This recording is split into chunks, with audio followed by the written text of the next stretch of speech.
السلام عليكم، كي دايرين؟ لاباس عليكم؟ نتمنى تكونوا على خير وبخير. اليوم جيت لكم فيديو جديد. غبت عليكم هذه مده طويله. ان شاء الله اليوم غادي نبدا معكم وصفات ان شاء الله من اليوم. ان شاء الله جيت لكم بهذا الكيك هذا ان شاء الله اللي بزاف ديال الناس طلبوه ليا فما كنحطو في الباج ديالي. عطينا المقادير واخا كنعطي الناس المقادير، ولكن كيطلبوا كيقول لي علاش ما ديريش لينا فيديو وتشرحي لنا كل شيء. اليوم جيت ان شاء الله ندير لكم فيديو ان شاء الله باذن الله. نبدا معكم بالمقادير. بالنسبه للمول اللي غنخدم فيه هو هذا المول كرانت اللي خرج جديد. بالنسبه لي انا كندهنو بالزبده ونرشو بالدقيق باش نتفادى انه يلصق ليا نهائيا. هذا هو المول اللي غنخدم به اليوم.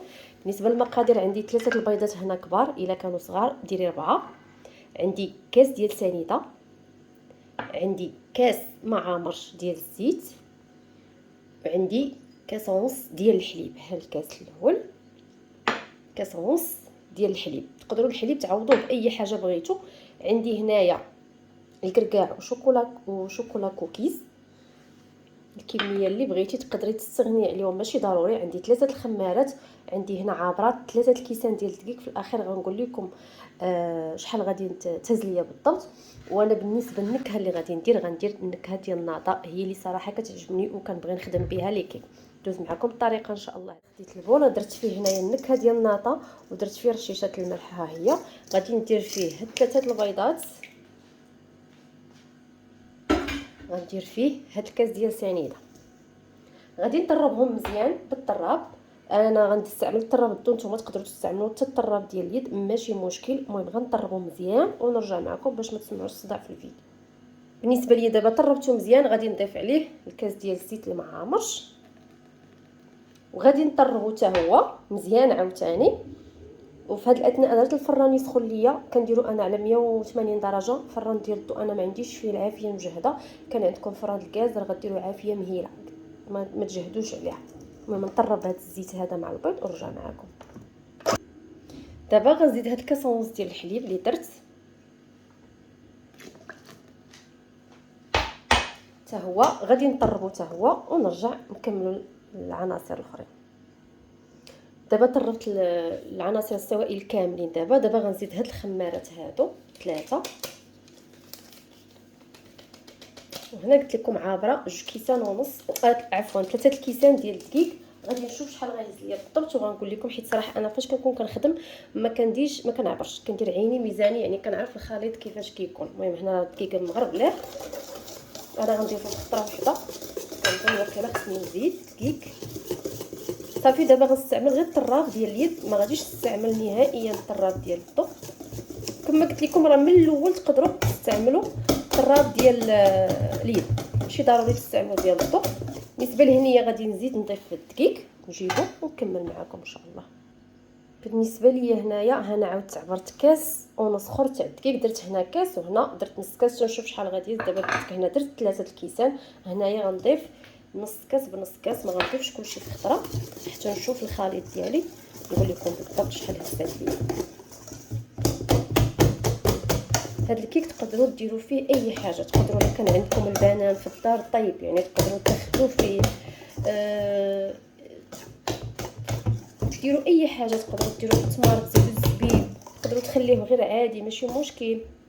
صافي الكيك ديالي مزيان. دابا البنات هز ليا 3 الكيسان ونص. الكاس بنفس الكاس اللي عبرت به الزيت والحليب وسنيده هو اللي عبرت به الدقيق. هاو دابا هز ليا 3 كيسان ونص. شفتوا هانتوما البنات الخليط الكيك باش تعرفوا ندير. هانتوما شوفوا راه ما كيتقطعش. شفتوا هانتوما شفتوا. ودائما نرسم هاد العلامات 8. شفتوا الا دارها ليا صافي راه مزيان. هنايا غنضيف هاد الكركاع شوكولا كوكيز وغادي نخلط مزيان. كما قلت لكم راني دايره الفران كيسخن على 180، غنشعل ليه غير من التحت حتى تبان ليا تحمرات من الفوق. عاد نشعل ليها من الفوق واحد شويه زيت الطياب. كان عندك فران ديال الغاز غديري عافيه مهيله وتسخني الفران قبل. فران الضو البنات راه ماشي ضروري تسخنوا، تقدروا ما تسخنوش نهائيا. الفران ديال الغاز هو اللي ضروري خاصو يسخن. بالنسبه للكيك ديالي ها هو. دابا غنجيب المول ديالي نخويها فيه ان شاء الله.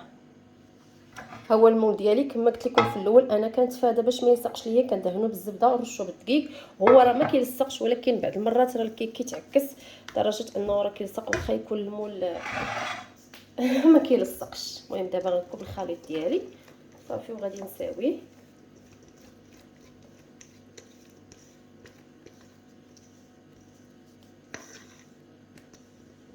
كيك ما يكونش ثقيل البنات، خليوه شويه خفيف، ماشي خفيف عاوتاني بزاف باش يطلع لي.